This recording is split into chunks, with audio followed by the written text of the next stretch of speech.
베드로전서 1장 볼 텐데요. 여러분, 이 베드로전서는 후서도 마찬가지로 베드로가 저 위에 소아시아 지역, 지금의 터키 지역에 있는 여러 교회들이 읽고 또 돌려 읽고 하도록 회람용으로 만든 거예요. 그러니까 실제로는 어떻게 읽었냐면 베드로전서를 이제 어떤 교회가 받으면 베드로 사도가 편지를 보내셨어요. 이러면서 사실 저처럼 이렇게 앞에 한 명이 나와가지고 그걸 이렇게 쭉 읽었던 겁니다.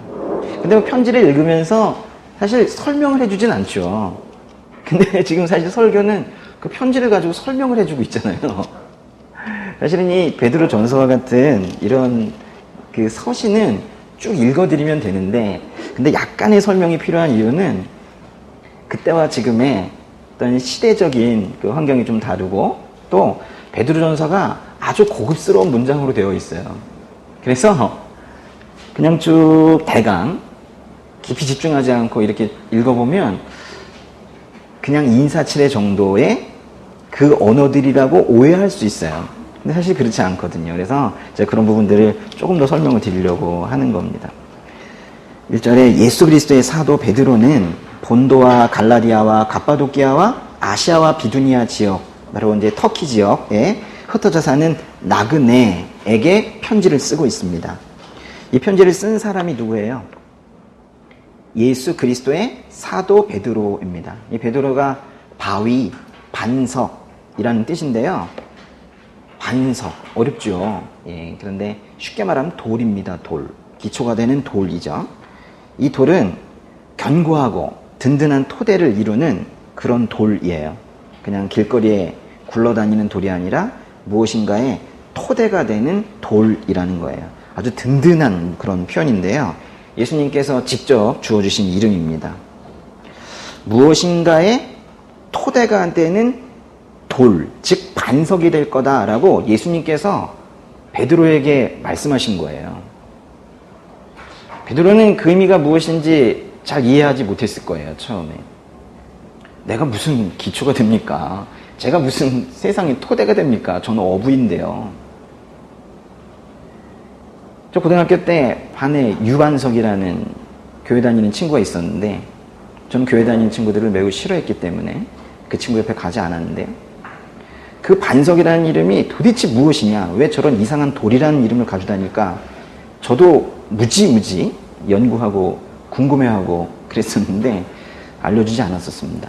근데 자신의 이름이 심지어 반석, 베드로, 돌인 이 베드로도 그 이름에 대해서 잘은 알지 못했던 것 같아요. 심지어 중간에 내가 정말 뭔가 토대가 되나? 12사도에 들었으니까 뭔가 나를 사용하시려나? 이런 생각을 했겠지만 잠시 예수님을 3번이나 부인하는 자신의 모습을 보면서 도저히 왜 나에게 이런 귀한 이름을 주셨을까에 대해서 베드로 자체도 이해하기가 좀 힘들었을 거예요. 참 재밌는 것은 베드로전서에 돌 얘기가 많습니다. 성경 있으시면 2장 잠깐 보실래요? 베드로전서 2장 4절에서 5절을 보면요, 여기에도 돌이 나오는데요. 베드로전서 2장 4절에 사람에게는 버림을 당하셨으나 하나님께서는 택하심을 받은 보배로운 산돌이신 예수께 나아가, 그 다음 절에 여러분 자신도 산돌들처럼 신령한 집으로 세워지십시오 라고 했어요. 베드로는 이 믿음의 공동체를, 우리가 이렇게 모인 곳을 신령한 집이라고 표현을 하면서 예수님을 그 신령한 집에 단 하나밖에 없는 산돌, 2장 6절 7절에서는 모퉁이돌이라고 표현을 했습니다. 성도들은 산돌들처럼 세워지라고 권면하고 있고, 그리고 자기도 돌인 거예요. 그러니까 베드로는요, 다 돌인 거예요. 하나뿐이신 모퉁이돌, 예수님을 제대로 알리는 자신이 돌이 되고 싶고, 그 모퉁이돌 옆에 그 주변으로 쭉 놓여있는 기반석이 자기가 되고 싶은 것이고, 그 위에 딛고 올라가서 이 많은 성도들이 또한 산돌들이 되기를 바라는, 그래서 그 모두가 다 믿음의 공동체, 즉 교회가 되기를 바라는 그런 마음으로 이런 표현을 쓴 것 같아요. 아, 예수님도 돌이시고 그 옆에 나도 돌들처럼 모여있고 그 위에 산돌들이 이렇게 모여서 교회가 됐으면 참 좋겠다, 이런 소망을 가지고 쓴 것 같습니다. 편지를 받는 사람들, 이 수신자는 본도와 갈라디아와 갑바도키아와 아시아와 비두니아 지역에 흩어져 사는 나그네라고 그랬어요. 나그네. 베드로는 지금의 터키 지역, 즉 예루살렘에서는 좀 멀리 있는 지금 이방 지역에 살고 있는 유대인들, 이방인들 섞여 있었는데요. 그들에게 지금 편지를 쓰고 있습니다. 그런데 베드로전서가 총 5장까지 있는데요. 5장 끝에 5장 12절에 가보면은 거기 어떤 말씀이 있냐면 5장 12절에 내가 신실한 형제로 여기는 실루아노의 도움을 받아 여러분에게 간단히 썼습니다 라고 한 걸 보면 실루아노의 도움을 받은 것 같아요. 이미 나이가 많은 그런 베드로가 직접 글을 쓰지 않고 구술을 했던 것 같습니다. 그래서 실루아노라는 젊은이가 그거를 받아들였다라는 것을 많은 사람들이 인정을 하고 있어요. 그런데 우리는 이 편지, 오늘 지금 편지인데요. 이 편지 본문을 읽기 전에 좀 하나 생각해 볼 게 있습니다. 왜 읽냐는 거예요. 귀한 시간을 내서서 이렇게 오셨는데 왜 여기서 우리가 편지를 읽고 있냐는 거예요. 지금으로부터 1955년 전에 우리에게 보낸 것도 아니고 소아시아 지역, 지금의 터키 지역에 보내고 있는 그 편지를 왜 우리가 읽느냐, 우리에게 과연 무슨 의미가 있냐는 거예요. 유일한 공통점은 그들도 그리스도인, 예수님을 믿는 사람들이고 우리도 예수님을 믿는 사람들이다. 이거 말고는 공통점이 전혀 없는 그런 편지인데 그걸 왜 우리가 읽냐는 거예요. 그러면서 심지어는 이 편지에서 베드로가 여러분이라고 하면 그 여러분은 갈라디아, 갑바도키아 등에 살고 있는 그 여러분인데 왜 그 여러분을 여러분이 읽을 때 나는이라고 받아들이면서 읽고 있냐는 거예요. 왜 나에게 그거를 적용시키냐 이거죠. 또 설교를 한다고 이명호 전도사는 왜 며칠 동안 베드로 전서를 또 연구하고 상고하고 또 그러면서 그걸 또 이렇게 나누고 있냐는 거예요. 누군가가 누군가한테 보낸 그 편지를 왜 전혀 상관도 없는 것 같은 우리가 그걸 가지고 연구하고 이렇게 나누고 있냐는 것이죠. 베드로가 지금 다시 살아나서 그거는 저기 터키에만 제가 보낸 건데요 라고 한다면 우리에게 무슨 의미가 있습니까? 더 우리가 또 중요하게 생각해야 되는 질문은 또 그런 편지가 왜 하필 성경에 들어가 있냐는 거예요. 디모데후서 3장 16절 17절에 디모데후서 3장 16절 17절에 모든 성경은 하나님의 감동으로 된 것으로 교훈과 책망과 바르게 함과 의로 교육하는데 유익하다고 했습니다. 모든 성경은 무엇으로 된 것입니까? 하나님의 감동으로 된 것이다. 그러니까 베드로라는 이 개인은 본도, 갈라디아, 갑바도키아 등의 구체적인 지역에 사는 그 몇 명의 그리스도인들을 떠올리면서 이 편지를 썼을지 모르지만 자기도 모르는 사이 하나님의 감동으로 이 편지가 쓰여져서 이 편지 하나가 지금은 이렇게 많은 사람들에게 의로 교육하기에 좋고 교훈이 되고 때로는 책망이 되는 그런 가르침의 지금 책이 되고 있다라는 거예요. 그러니까 우리의 방향은 그래서 명확한 겁니다. 하나님의 감동으로 된 이 좋은 글을 읽어야 해요. 이 편지가 성경에 들어간 이유는 편지여서가 아니라 그것이 하나님의 감동으로 쓰여진 편지여서 이 성경에 들어가 있는 거예요. 이런 것들을 우리가 좋은 글이라고 하는 건데요. 우리의 방향은 명확히 나쁜 글은 읽지 말고 좋은 글을 읽어야 합니다. 나쁜 소리 듣지 말고 좋은 소리를 들어야 돼요. 나쁜 것을 보지 말고 좋은 것을 봐야 돼요. 매일 보고 듣고 말하는 것이 그것이 하나하나 누적적으로 조금씩 쌓여가서 그 사람의 가치관이 되는 것이고 인생관이 되는 것인데 그 가치관이 바로 그 사람인 거죠. 그러니까 우리가 성경을 계속해서 묵상하고 성경의 말씀들이 하나하나 여기에 쌓여갈 때 이 성경 말씀 게이지가 자꾸 높아지게 될 때 그게 바로 내가 되는 거거든요. 꼭 성경을 읽으세요. 좋은 글입니다. 이건 믿음의 문제만 다루고 있지 않아요. 그거는 매우 이상적이고 영적이고 신비한 이야기만 다루고 있구나 라고 생각하시는 분들은 성경을 많이 안 읽으신 거죠. 우리가 삶을 살면서 맞닥뜨리게 되는 매우 현실적인 문제들의 방향을 정해주는 이런 말씀들도 많이 있습니다. 그래서 제가 이제 성경의 전도자가 되어야 되겠다. 말씀의 전도자뿐만이 아니라 성경 전도자가 되어야 되겠다. 성경 지상주의자로 이 성경이 좋다는 걸 좀 많이 알려드려야겠다 생각을 제가 얼마 전에 하게 되었어요. 성경을 제가 연구해서 이렇게 알려드리는 것만 가지고 제가 부족하다는 생각이 들었어요. 성경이 참 좋은 책입니다. 읽으면서 제대로 이해하지 못하는 부분들도 있을 수 있는데 나중에 그것을 성령께서 깨닫게 하시는 그 경험하는 순간 하나님을 또 만나거든요. 처음에 다 알게 되면 재미없습니다. 그래서 모르는 부분에 낙담하지 마시고 모르는 부분들이 점차 한 번 읽고 또 읽고 20살에 모르던 게 30살에 30살에 모르던 게 50살에 점점 깨닫게 되어질 때 그때 하나님 조금씩 더 만나가는 그런 재미로 살면 되는 거예요. 성경 66권 금방금방 읽으시면 좋겠지만 그렇지 않다 하더라도 우리 평생 읽을 것이기 때문에 중요한 건 지속성이에요. 꾸준히 읽고 그 안에서 계속해서 하나님을 경험하는 것이 그것이 중요한 겁니다. 오래전에 쓰여진 책이다. 그래가지고 우리의 지금의 21세기를 사는 우리 현대인의 삶에는 적용이 되지 않는다라고 생각하는 건 아주 큰 오해인데요. 2000년 전에 쓰여진 이 베드로 전서도 또 21세기를 사는 베드로 전서를 쓴 그 베드로 시대의 그 사람들이나 또는 뭐 지금 21세기를 사는 우리나 공통점이 하나 있습니다. 하나님의 형상으로 창조되었다라는 거예요. 그래서 2000년 전에 또는 4000년 전에 그들에게 과거에 그들에게 좋았던 것은 또한 우리에게 좋은 것이고 그들에게 경고된 것은 또한 우리에게 또 경고가 되는 거예요. 1600여 년간 40여 명의 저자에 의해서 아주 일관된 구원이라는 주제로 쓰여진 이 성경, 그 쓰여진 것만으로도 놀라운데 이 책이 여전히 우리에게 21세기 사는 우리에게 좋은 이유, 더 정확하게 얘기하면 우리에게 꼭 필요한 이유, 그거는 이 책이 지금도 우리에게 살아있는 가르침을 주고 있기 때문인 거예요. 2000년 전에 그런 일이 있었다라는 어떤 역사적 사건으로 끝나는 것이 아니라 우리에게 정말 중요한 교훈을 지금 살아있게 주고 있다는 거예요.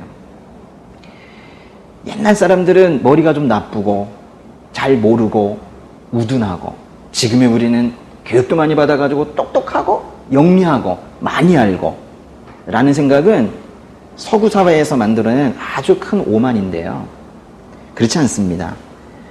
다 부서진 뼈자국 몇 개를 모래에서 발견해가지고 그 두 개를 요만큼 붙여놓고는 그 나머지 더 많은 부분을 사람이 상상을 해서 이런 식의 두개골을 가진 사람이 예전엔 살았을 것이다 라고 하면서 오스트랄로피테쿠스, 네안데르탈인, 자바원인 이런 식으로 명명한 것은 이미 인류학이나 고고학에서 매우 우스꽝스러운 일이라는 걸 그들도 이미 많이 인정하고 있습니다.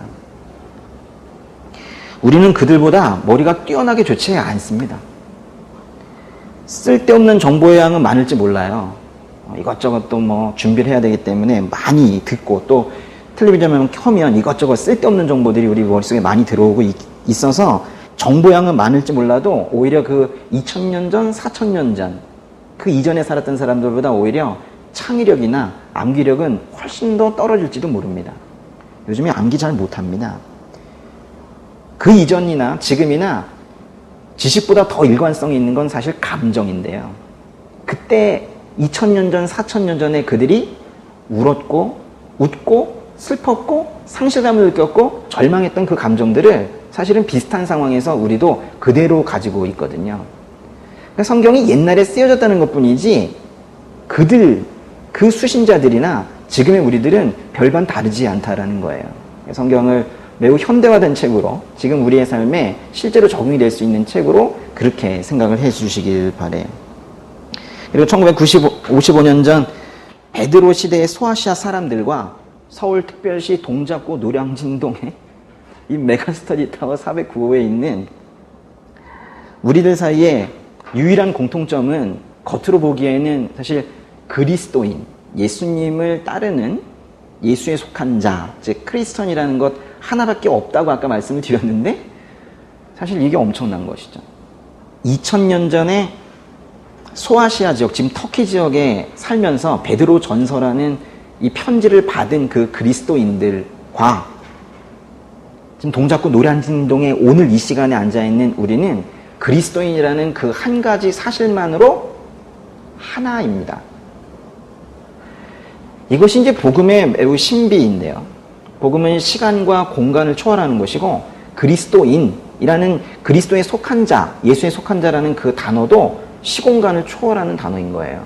그래서 이곳에 있으나, 미국에 있으나, 지금 있으나, 2000년 전에 있으나, 그리스도를 믿는 자들은 우리 성경적으로 하나라고 말을 하는 거예요. 성만찬을 할 때요, 보면 요즘엔 좀 너무 간략하게 돼 있어서 그 의미를 잘 모르고 있지만, 원래 성만찬 할 때에는 빵을 하나만 둡니다. 그리고 거기에서 떼어서 각 성도들이 입에 넣게 되죠. 그 왜 떼요? 이 모두가 다 하나이고, 그 하나 된 예수 그리스도의 지체 안에서 모두가 나온 것이라는 그런 의미로 그렇게 한 빵, 한 떡에서 떡을 떼는 거거든요. 여러분이 어떤 계기로 여기에 모이신지 몰라도 이게 놀라운 공간이고 놀라운 모임인 거예요. 저는 사실 이 즈음 되면은 좀 슬픈 일들이 좀 있는데, 시험이 큰 게 이렇게 끝나고 나면은 학생들이 많이 떠나요. 사실 오늘이 마지막인 분들도 있고, 다음 주까지 예배를 드리고 이제 지방으로 또 다시 가시는 분들도 있고, 그런데 또 4월 시험 끝나면 또 큰 시험이 또 하나가 있어 그때 또 이제 많이 떠나고, 저는 계속 떠나보내는 일들을 지금 계속 하고 있는데, 학생이 아니신 분들은 안 떠나시나? 또 그렇지도 않아요. 또 뭐가 바쁘신지 또 떠나세요. 그러니까 또 계속 이렇게 또 가시고 이렇게 하십니다. 그러나 그럼에도 불구하고 제가 여기에서 계속 이렇게 말씀을 전하고 있는 이유는 고향에서 만나기 위한 거죠. 지금 우리가 안면이 튼 거고요. 그래서 이제 아는 사람들이 된 거고, 나중에 고향에서 만나기 위해서 또 좀 잘못 이해해가지고 또 진주 뭐 이런 거 생각하는 거 아니시죠? 예수 그리스도를 나의 주로 고백하는 그 이유로 오직 우리의 지금 이 시간에 한국 땅에 있는 우리와 하나 되었던 그 터키 지역에 있었던 그 수신자들, 그들이 읽었던 편지를 지금 우리가 또 다시 읽고 있는 겁니다. 2절에 곧 하나님 아버지의 미리하심을 따라 성령의 거룩하게 하심으로 예수 그리스도께 대한 순종과 그분의 핏부림을 얻기 위해 택하심을 받은 사람들에게 편지를 씁니다. 은혜와 평강이 여러분에게 더 풍성하기를 빕니다. 베드로가 하나님의 감동으로 모든 세대의 그리스도인들에게 쓴 이 편지, 자신은 그렇게 생각했을지 몰라도 하나님께서 그렇게 의도하신 거예요. 그래서 그 수신자들이 지금 2절에서 이러이러한 사람이라고 정의되고 있는데요. 그 보시면 곧 하나님의 아버지의 미리 아심을 따라, 한 중간쯤에 보시면 택하심을 받은 사람들이 이 편지를 지금 읽는 사람들이에요. 우리가 하나님을 택한 것이 아니라 하나님 아버지께서 우리를 아시고 우리를 직접 택하셨다는 거예요. 하나님 아버지께서 우리를 미리 아셨다는 거예요. 우리가 하나님의 자녀가 될 것이라는 예언을 누군가가 했는데 그거를 하나님께서 너무 신령하셔가지고 다른 사람의 예언을 알아챘다, 이런 뜻이 아닌 거예요. 여기서 미리 아셨다는 것은 작정하셨다는 거예요. 계획하셨다는 거예요. 이거는 시간적으로 누구 어떤 다른 사람보다 먼저 미리 아셨다라는 어떤 예지보다는 훨씬 더 큰 개념이에요. 여기서 하나님께서 미리 하셨다라는 것은 바로 결정력의 문제예요. 미리 하셨다는 건 무슨 문제입니까? 조금 어렵더라도 이건 꼭 알아야 돼요. 하나님께서 미리 하셨다라는 것은 하나님께서 구원의 결정권을 가지고 계시다라는 거예요. 사람이 아무리 스스로 선한 행동이라 여기며 어떤 것을 한다 하더라도 그것으로 인해서 구원받지 못한다라는 거예요. 우리는 구원의 문제에 있어서 결정권을 가지고 있지 않다는 거예요. 오직 하나님께서 결정을 하신다는 거예요. 어떤 교회에 나가고 있는 아내가 있어요. 근데 그 남편이 교회에 나가지 않습니다. 우리나라에는 이런 집안들이 많아요. 그런데 그 아내가 계속 남편에게 믿음이 없는 사람이라고 보고 있는 거예요. 그걸 말하진 않습니다. 하지만 믿음이 없어. 그러면서 잘 표현하지 않는 듯 하면서도 눈빛으로 격려를 하고 있는 집안들이 있을 수 있어요. 그런데 그 남편이 뭐 하는 짓이야? 교회에 나가서. 이러면서도 옆에 찬송가가 계속 있으면 중간에 왜 꺼? 이러면서 이제 좀씩 더 듣고, 그러다가 또 이제 설교를 틀어놓으면 시끄럽게 이러면서 또 이렇게 듣고, 뭐 이러다가 교회 한 번 나가지 않았지만 자기도 모르게 예수님을 자기의 골방에 가서 눈물 뚝뚝 흘리면서 예수님을 구주로 영접할 수도 있죠.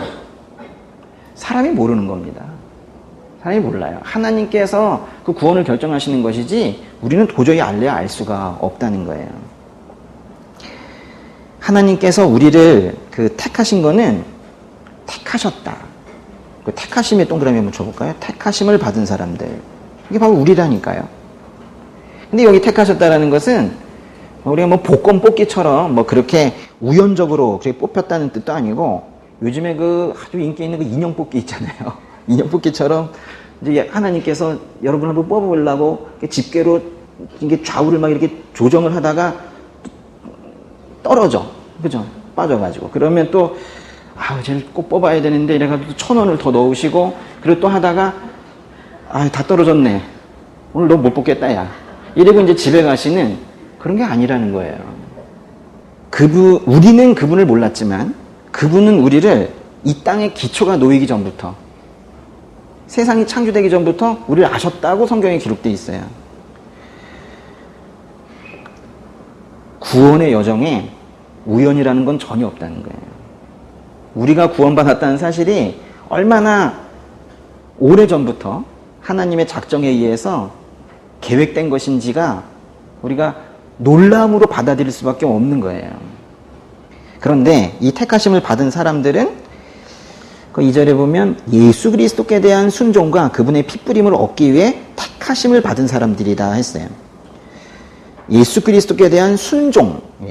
이 말 좀 어렵습니다. 그러니까 여러분에게 이렇게 말하는 거예요. 말씀드린 겁니다. 여러분은 예수 그리스도께 대한 순종을 얻기 위해서 택하심을 받았다는 거예요. 예수 그리스도께 순종하는 게 뭡니까? 마태복음 5장부터 나오는 그 산상수훈의 그 말씀들을 다 지켜 행하는 것, 그게 순종인가요? 그것도 순종의 범위에는 들어갈 수는 있겠죠. 순종에는 두 가지가 있습니다. 첫 순종과 그 이후의 순종이 있는데요.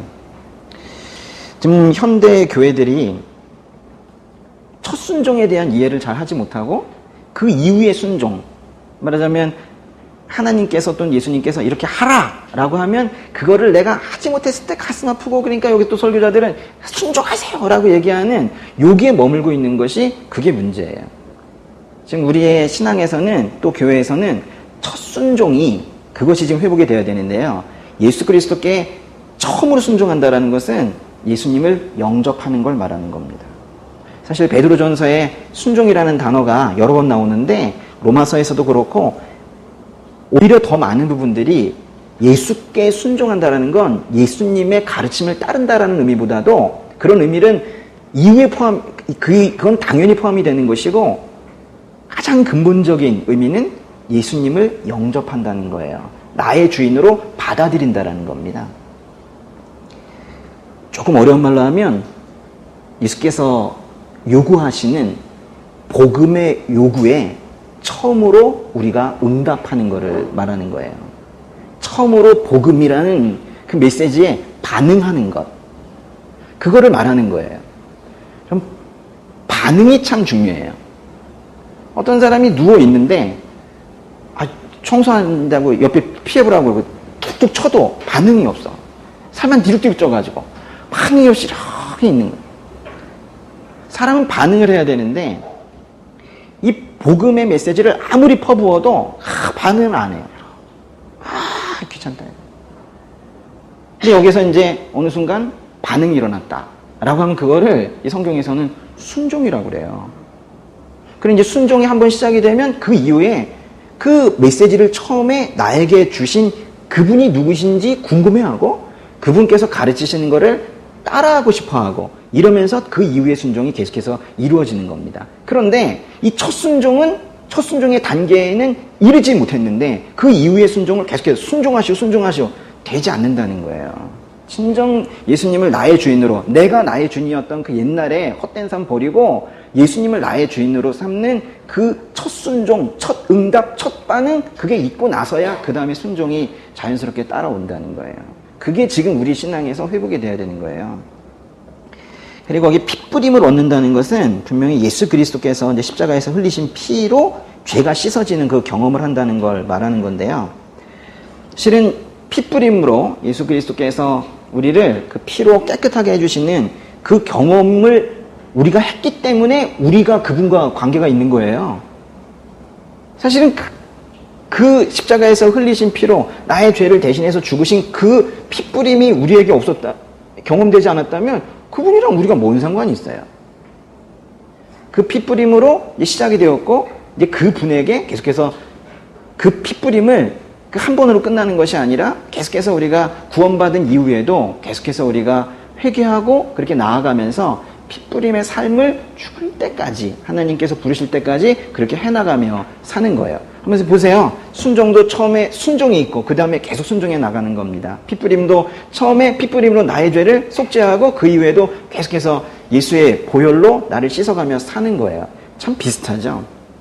핏부림과 순종은 같은 속성을 가지고 있는 겁니다. 그래서 거기 같이 나오고 있는 거예요.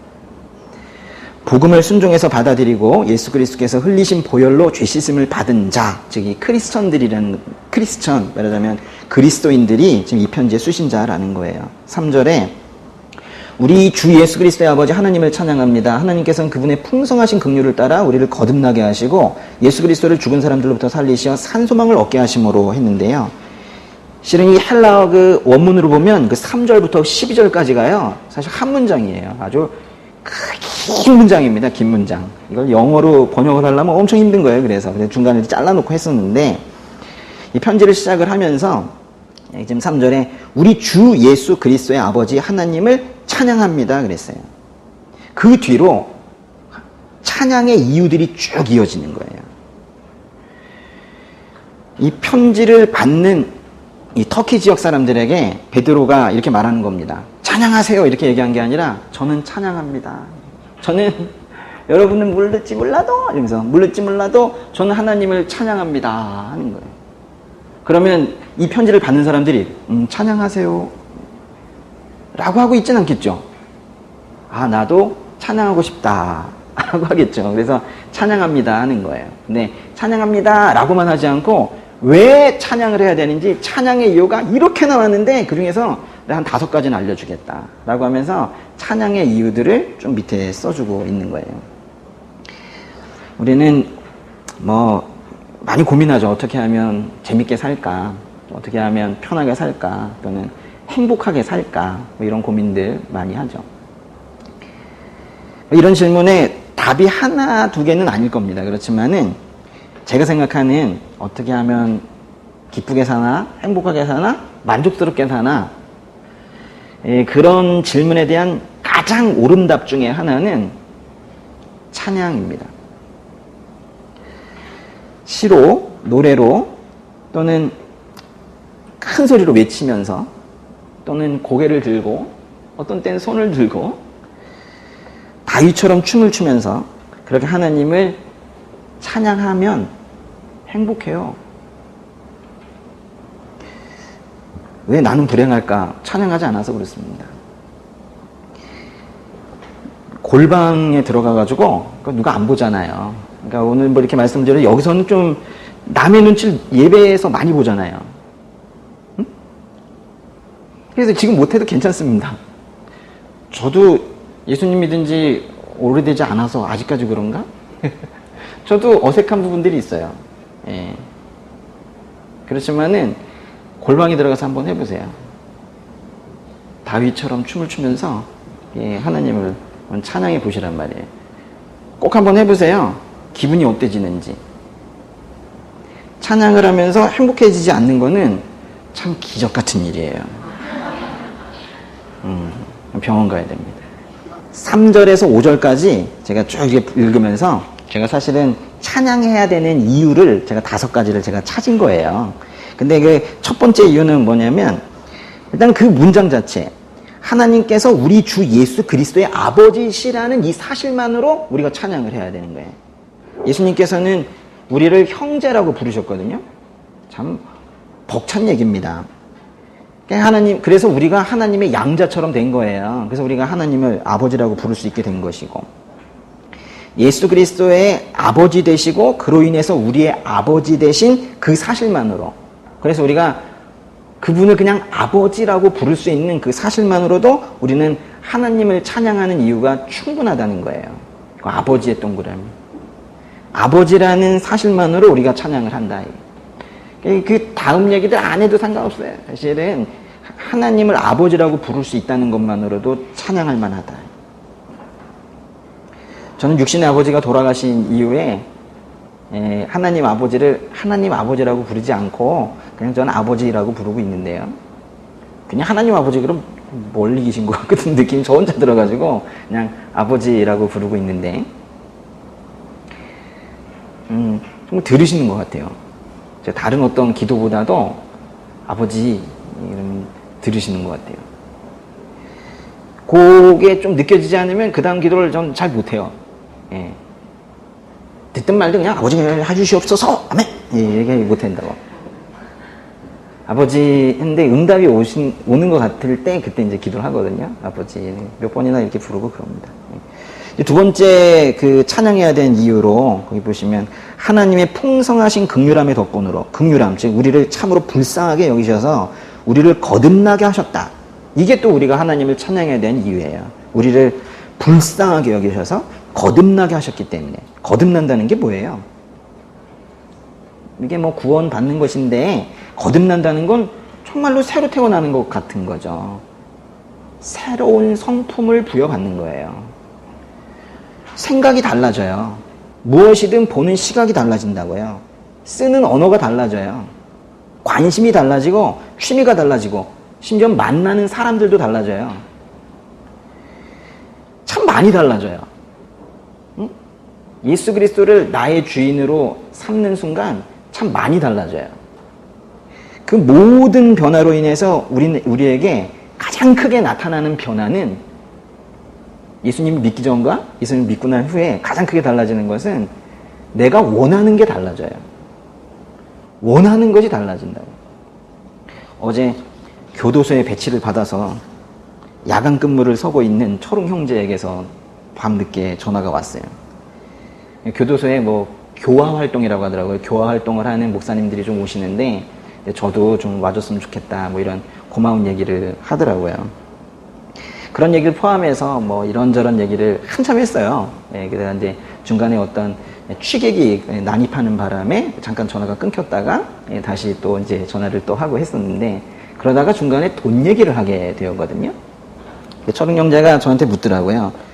철웅 형제는 저를 이제 선생님이라고 부르는데요. 선생님은 돈을 초탈하셨나요? 이렇게 묻더라고요. 뜬금없이. 근데 제 마음속에 뭐가 들어왔냐면 좀 그렇다고 대답하고 싶더라고요.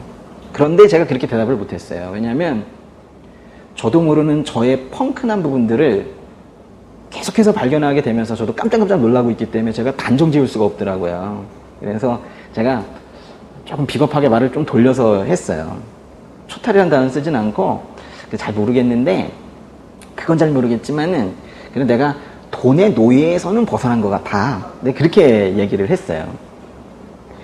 그래서 지금 나에게 주어진 어떤 재물들, 뭐 집이며, 뭐 끌고 다니는 차며, 난 사실은 그 만족스러운 정도가 아니라 난 사실 과분하거든. 난 그거를 가진 지 벌써 몇 년째인데 더 큰 거를 원할 줄 알았더니 전혀 아니야. 사실은 조그만 데로 가고 싶은 그런 마음이 든다. 제가 그렇게 얘기를 했어요. 그 대신 내가 지금 벌고 있는 그 돈으로 이 교회에 나오시는 분들 빵을 사드리고 싶고, 또 멀리 가 있는 그 선교사님들에게 그 선교 헌금을 좀 보내드리고 싶고 그렇게 하고 있다. 예.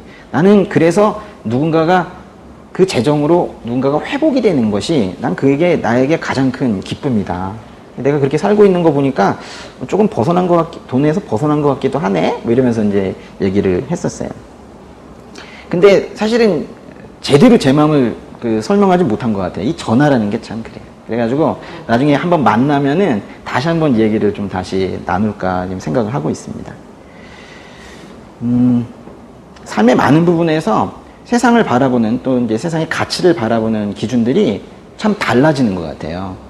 저도 그렇고 여러분도 예수님 만나기 전과 후가 많이 달라졌을 거라고 저는 생각을 합니다. 그런 걸 이제 거듭났다라고 얘기를 하는 것인데,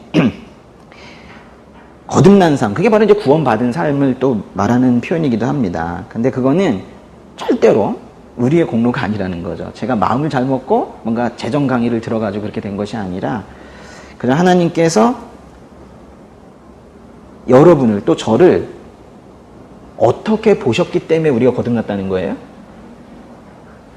긍휼하게, 불쌍하게 보셔가지고, 나를 바꾸셨구나. 저 어둠 속에서 살고 있는 게 그냥 이명호가 너무 불쌍해가지고 꺼내신 거구나. 이제 그거죠. 이게 제가 저의 공로가 전혀 없다라는 걸 느끼는 순간 어떻게 찬양하지 않을 수가 있어요. 이게 그래서 찬양의 이유라는 거예요. 세 번째 제가 찾은 찬양의 이유는 예수 그리스도를 죽은 사람들로부터 살리시어 우리에게 산 소망을 얻게 하셨으므로, 그 3절에 계속 그 얘기예요.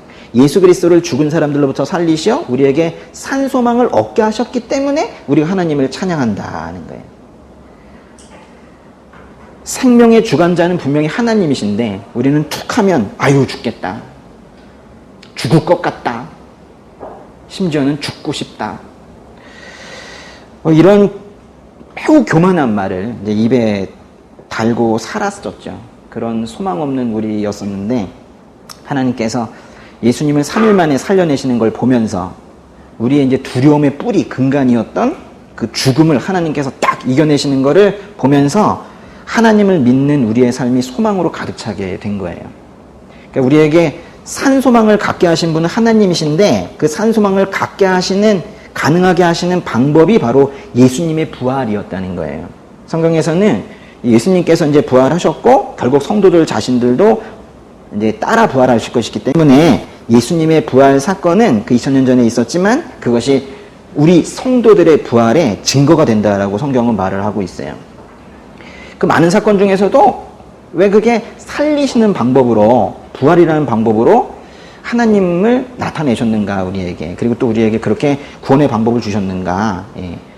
아주 매우 지혜롭고 그거 말고는 더 좋은 방법이 없는, 우리는 생각할 수도 없는, 심지어는 마귀들도 생각할 수 없는 그 방법을 쓰신 그 놀라운 지혜에 우리가 또 무릎을 꿇고 하나님을 찬양하게 된다는 거예요.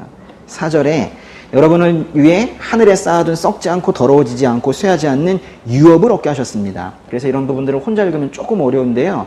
유업 동그라미, 유업. 유업이라는 단어가 좀 어렵죠. 유업, 어떤 번역본에 뭐 기업이라고 돼 있기도 한데 성경이 참 많이 나오는 단어인데 잘 몰라요. 유업. 근데 이렇게 말하면 알 수 있어요. 유산. 그건 알죠. 근데 유산이라고 하면 딱 재산적 개념만 생각하는데 그거보다 뭔가 조금 더 큰 것 같아요. 그래서 유산을 포함한 뭔가 너에게 주는 것, 이게 바로 유업입니다. 그래서 물려받은 재산 이렇게 얘기하기보다는 유업이라고 하면 물려받은 것, 하나님께서 주신 것이라고 생각을 하면 되는 거예요. 사실은 이 단어는 모세와 여호수아라는 그 두 지도자를 말 그대로 지도자로 삼아서 차지하게 되었던 그 가나안 땅을 사실은 그 구약 성경에서는 유업, 기업이라고 말을 하는데요. 근데 그 이스라엘 백성들이 지중해 동편에 있는 가나안 땅, 하나님께서 약속하신 그 땅을 이제 전쟁을 통해서 그걸 차지했단 말이에요. 그들에게 유업, 유산으로 이제 주어졌는데 그 땅은요, 사람이 살지 않는 기간에는 황폐해졌고 적으로부터 공격도 많이 받았고 어떤 경우에는 한동안 뺏기기도 했었어요. 근데 그런 걸 뭘 유업이라고 하느냐? 그러니까 그때 그 유업은 나중에 우리에게 정말로 주어지게 될 진정한 유업의 모델로 먼저 한번 보여주신 거예요. 그러나 여기 그 4절에 보시면은 우리에게 지금 주어지는 유업은 하늘에 쌓아두어서 분리됐나 봐요. 썩지도 않고 더러워지지도 않고 쇠하지도 않는 그런 유업을 주시겠다는 거예요. 이 유업은요, 그 위에서 쓴 구원과 같은 말이고 산소망과도 같은 말이에요. 하늘에 쌓아둔 유업, 즉 구원을 우리에게 주시겠다는 거예요. 우리를 구원하시겠다라는 거예요. 여기서 하늘에 쌓아두었다 할 때 이 쌓아두었다라는 건 예약되었다라는 뜻이거든요. 하늘에 예약해둔 구원을 너에게 주겠다라는 거예요. 우리는 구원받은 후에도, 여러분 구원 받으셨습니까? 네. 구원받은 후에도 여전히 이선미 자매 얘기한 것처럼 찌질하게 그렇게 살고 있는데, 부족하게 살고 있는데, 이 찌질하고 부족한 모습이나마 매년 조금씩 나아지면서 주님에 대한 갈망이 더 커지고, 전 정말로 찌질하네요 라는 거를 아주 명확하게 인정을 하면서 그분에 대한 갈망이 더욱더 커지고, 이렇게 부족하나마 여전히 그 주 안에만 있으면 그 구원이라는 이 예약은 결코 캔슬되지 않습니다. 다른 호텔 예약이나 항공권 예약 등은 캔슬되는 경우들이 종종 있고, 하지만은 이 구원 예약은 부족하다고 사라지진 않아요. 부족하나마 그 안에서 계속해서 주님을 구하는 것, 그것이 중요하다는 거예요. 그러니까 이렇게 보면 뭐 이리 따져보아도 저리 따져보아도 이 구원이라는 거에 나의 공로가 전혀 없는 겁니다. 그러니까 어떻게 우리가 하나님을 찬양하지 않을 수가 있겠느냐 하는 거예요. 5절에 여러분은 마지막 때 나타내려고 예비하신 구원을 얻기 위해 믿음으로 인해 하나님의 능력으로 보호하심을 받고 있습니다. 여기 이제 5번째 이유가 나오는데요. 우리에게 구원을 주시려고 우리를 보호하시는데, 그 구원은 우리의 능력인가요? 하나님의 능력인가요? 하나님의 능력으로 우리를 보호하시기 때문에 이제 우리가 구원을 얻을 수 있다라는 거예요. 여기서 우리를 보호하신다라는 건 우리 자체를 보호하시기도 하고 우리의 믿음을 끝까지 붙들어 주신다라는 것인데요. 우리가 중간에 믿음을 잃어버리면 안 되잖아요. 우리가 믿음을 어떠한 고난과 역경 속에서도 우리가 그거를 붙들고 있을 수 있게끔 우리의 믿음을 지켜주시는 건 내가 믿는 게 아니라는 거예요. 주님께서 그 믿음을 붙들어 주셔서 결국 구원받게 해주시겠다는 거예요. 여기에서 이 보호하신다라는 건요, 단순하게 품 안에 안는 정도의 수준이 아니고, 이것의 원래 의미는요, 보초를 서고 경비병을 세우고 무장을 하고 무기를 옆에 세우고 하는 그런 철통 방어와 같은 그런 보호를 얘기하는 거예요. 근데 왜 보호하세요? 여러분이 보호하는 건 뭐가 있습니까? 휴대폰 떨어지려고 하면 아기를 안아보신 분들은 그 느낌을 잘 알죠. 그렇죠? 응? 깐난아기, 어떻게 해도 빠져나갈 것 같은 그 아기. 그래도 다행히 꼼지락거리지 않아서 다행인데, 그 보호하죠. 그렇죠? 아주 귀하게 보호하죠. 떨어질까 이 보호하죠. 귀하니까. 그러니까 여기서 보호하시겠다라는 건 귀하기 때문에 보호하는 거예요. 그럼 여기서 누구를 보호한다고 그랬어요? 하나님께서 하나님의 능력으로 여러분을 보호하신다잖아요. 그 속뜻은 뭐예요? 여러분을 귀하게 여긴다라는 거예요. 찬양하는 이유가 여러 개 나왔었는데요. 정리하고 가겠습니다. 첫 번째는 그냥 아버지이시기 때문에 그것만으로 우리가 찬양을 합니다. 두 번째, 우리를 아주 극렬하게 보셔서 거듭나게 하셨기 때문에 우리가 그분을 찬양을 하는 거예요. 또 그 지혜로운 부활이라는 방법으로 산소망을 우리에게 주셨기 때문에. 세 번째, 썩지도 않고 더러워지지도 않고 쇠하지도 않는 그 구원이라는 유업을 우리에게 주셨기 때문에 확실히 구원하신다는 거거든요. 마지막으로 하나님의 능력으로 우리를 보호하시기 때문에 우리가 찬양을 한다는 거예요. 이 5가지 이유만 있는 게 아니라 이것 말고도 등등등등 너무나 많은데 이것만 쓰겠다라는 거겠죠. 하나님을 찬양하시라는 거예요. 6절 7절은 같이 읽어볼까요? 그러므로 여러분은 이제 온갖 시험을 당해 잠시 근심하게 됐으나 오히려 크게 기뻐합니다. 그것은 여러분이 당하는 믿음의 시련이 불로 단련해도 없어질 금보다 더 귀해 예수 그리스도께서 나타나실 때 칭찬과 영광과 존귀를 얻게 하려는 것입니다. 여기서 나오는 이 시험이라는 건 테스트 얘기하는 것이 아니고 뭐 박해 같은 시련, 핍박, 어려움 이런 것들인데요. 온갖 시험이라고 표현한 건 시험이 얼마나 다양한 형태로 오는지를 보여주는 거예요. 그럼에도 불구하고 베드로는 그 시험을 지금 온갖 시험이라고 했지만 옆에 잠시 근심하게 된다 그랬어요. 잠시 하나님께서 허용하신 것이라고 강조합니다. 고난 가운데 있으신가요? 시련 속에 있으세요? 어려움 속에 있으세요? 근데 여기 보시면은 그 시련이나 고난은 잠시라고 그랬잖아요. 그럼 이제 묻는 거예요. 여기 며칠인가요? 며칠짜리예요? 몇 년짜리예요? 이게 묻죠. 이게 도대체 이 잠시는 어느 정도를 얘기하는 걸까요? 한 일주일 될까요? 일주일? 3년? 여기서 이 잠시는요, 잠시 잠깐, 이거는 이 땅에서의 삶 전체를 말하는 거예요. 설마요. 근데 여기서의 잠시는 하나님의 연륜에 의해서는 사실 우리가 이 땅에 사는 삶은 사실 점 같은 건데 그 잠시를 말하는 거예요. 우리가 미래의 구원을 상속받기 전에 이 땅에서의 모든 삶, 그 삶 전체를 말하는 거예요. 사실 헬라어 표현에는 거기 온갖 시험이라는 말 앞에 필요하다면 또는 필요함으로 라는 말이 있는데 한글 성경엔 그게 좀 생략이 돼 있어요. 뭔 뜻이냐면 필요하다면 있어야 될 온갖 시험인데요. 그 시험이 필요하다는 거예요. 그러니까 우리는 잘 이해할 수 없었던 그 시련의 시간들이 나중에 돌아서 보면 하나님의 나라의 시각에서 보면 결국엔 필요한 것이었구나라는 걸 매우 부드럽게 표현한 그런 부분입니다. 여러분이 당하는 믿음의 시련은 불로 단련하면 없어지는 금보다 더 귀하대요. 우리가 세상을 살면서 만나게 되는 시련의 진정한 목적이 뭔지 여기 나오고 있는데요. 우리를 힘들게 하기 위해서가 아니라 우리의 믿음을 정죄하고 정련해내기 위해서 필요하다는 거예요. 쇳덩어리로 태어난 우리가 순수한 믿음의 결정체가 되기를 바라시기 때문에 시련을 허락하신다는 거예요. 반짝이는 모든 게 금이 아니에요. 반짝인다고 다 금이 아닙니다. 뜨거운 불에 녹여봐야 알아요. 오히려 겉만 반짝였을 수도 있고 불순물과 섞여서 더 반짝이는 것들도 있어요. 그러나 이게 이제 고난의 용광로에 딱 들어가면 결국 판별이 되죠. 그래서 뜨거운 쇳물에 쇳물을 이렇게 하면은 거기 위에 불순물이 뜨거든요. 그 가공 공정하시는 분들이 그거 떠내는 거 하시는 거예요. 그리고 나서 또 끓여요. 그러면 깨끗해진 것 같은 그 금광석에서 그 돌 다 위로 뜨거든요. 그리고 이제 금만 남은 줄 알았는데 거기서 또 끓이면 또 떠요. 위에 거 또 떠내고 그러면 이제 99.999 이런 게 나오는 거예요. 그러니까 이 정제를 하려면 더 뜨거운 불로 더 강한 열로 열심히 그렇게 계속 끓여야 되는데 우리의 삶도 사실 그래야 되거든요. 근데 지금 이제 고난 가운데 시련 가운데 있는 분들 사실은 우리 모두인데요.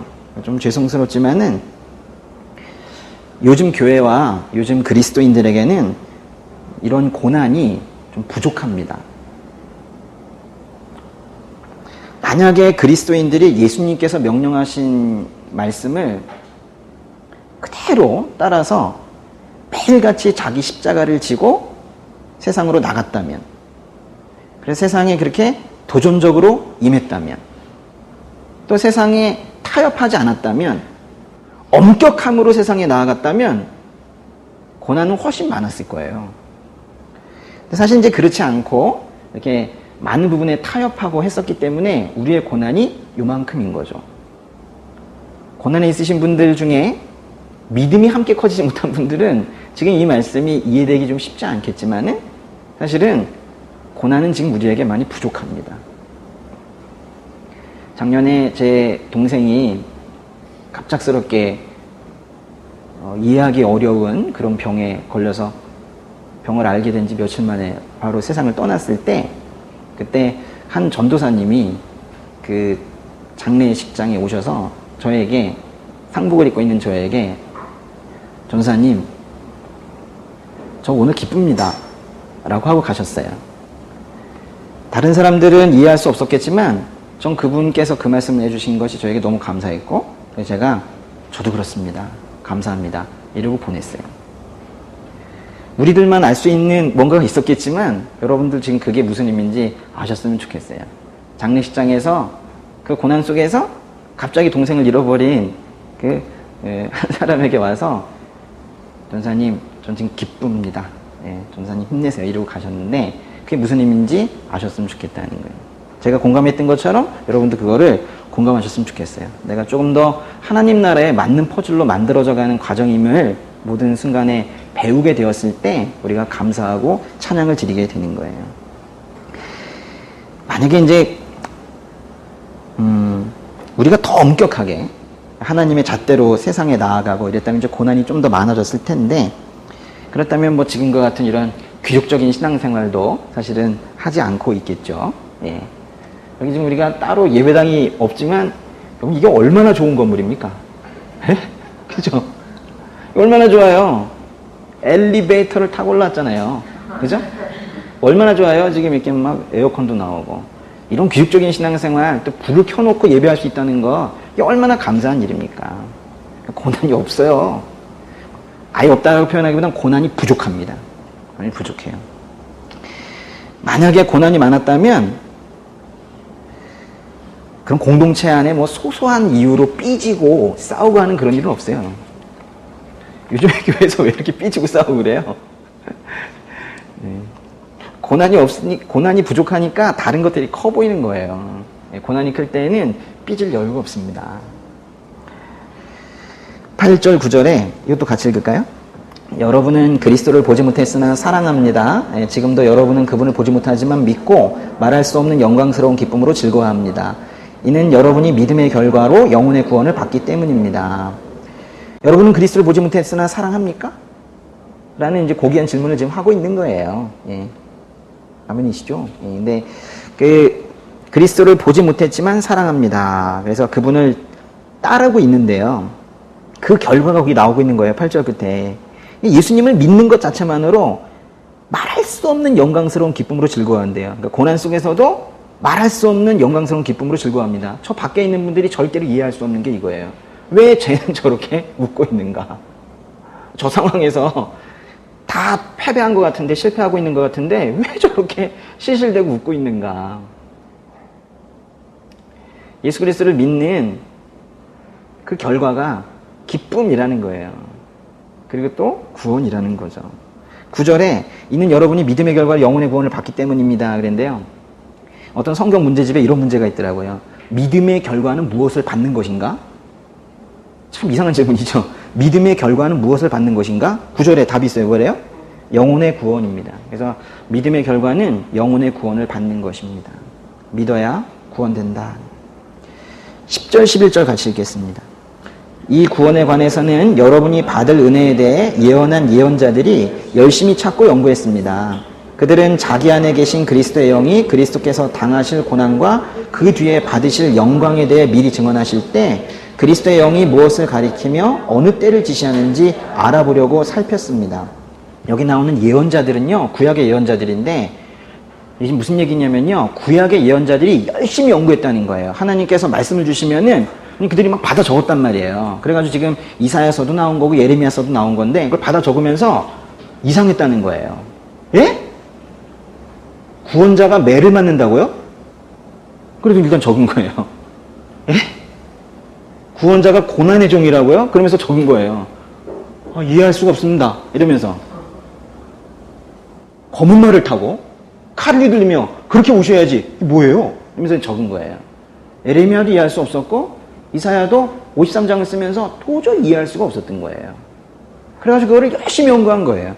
거기 11절에 그리스도의 영이 무엇을 가리키며 어느 때를 지시하는지 그 구원자에 대해서 열심히 연구했다는 거예요. 그런데 12절에요. 맨 끝에 것만 볼게요. 12절 끝에 보시면 천사들도 살펴보기를 간절히 바라는 것입니다. 그랬는데 그 예언자들이 나중에 하나님께서 이 땅의 죄를 구속하시기 위해서, 구원하시기 위해서 보내신다는 그 구원자에 대한 예언들을 보면서 심지어 천사들도 이해가 안 된다는 거예요. 그러니까 다들 이해를 할 수 없었다는 거예요. 말하자면 예수 그리스도께서 그렇게 고난받는 모습으로 채찍을 맞고 침뱉음을 당하면서 우리에게 구원자로 오신 것을 지금 이 땅에 있는 믿음 약한 우리들만 이해하기 힘든 것이 아니라 그때 있는 예언자들도 하나도 이해 못했다는 거예요. 심지어 영적인 천사들도 이해할 수가 없었다는 거예요. 오로지 하나님만이 그렇게 강력하게 이끌고 가셨다라는 거예요.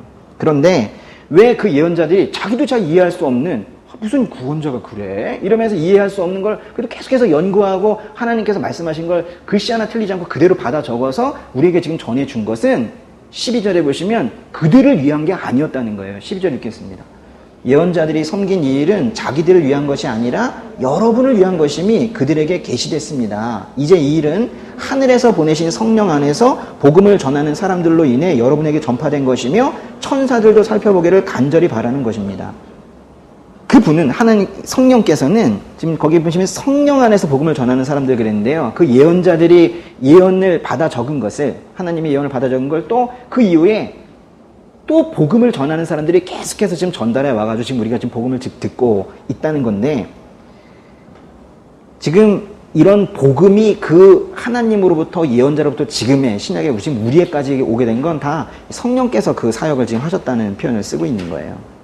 근데 여기까지 지금 보시고 나면은 좀 상당히 예쁜 말들로 지금 되어 있잖아요. 그렇죠? 찬양하라고 하고 구원받게 하신다고 하고 산소망을 갖게 하신다고 하고 참 좋은 얘기죠. 그렇죠? 편지 서두가 지금 이렇게 되어 있는데 실은 이때의 상황을 보게 되면 이게 참 이상한 글로 지금 시작하고 있는 거예요. 당시에 그리스도인들이라고 하면 핍박받고 또 그리스도인들이라고 하면 그 유대 사회에서는 사실 추방당하는 그런 어떻게 보면 삶의 모든 근간이 빼앗기는 그런 상황이고 더군다나 여기 터키 지역, 이 소아시아 지역에 살고 있는 이런 사람들은 고향을 떠나서 그럼 고향 떠나 있는 분들 아시잖아요. 얼마나 불편한지.